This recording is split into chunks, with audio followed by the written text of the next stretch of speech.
This will be my last question, Dr. Tharoor. What's the one piece of advice, or if you can say aphorism, for upcoming writers, young writers?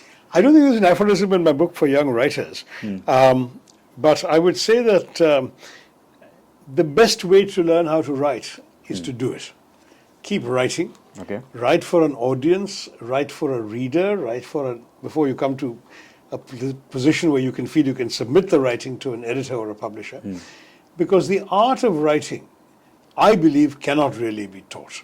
I know there are classes and workshops and so on. I have never done any of them and never believed them. I think writing is as natural to you as the way you speak, the way you breathe and so on, and you should, therefore, write as an expression of what you know.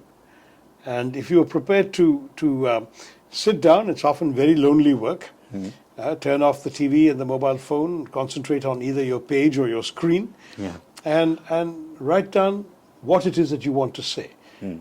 Don't write for the sake of writing, write because you have something to say. And if you find that you've written something you're satisfied with, show it to one person you trust. It can be a spouse, a sister, a brother, a close friend, whatever, and say, does this work? And if they tell you it does, then you know that you've communicated to another person effectively.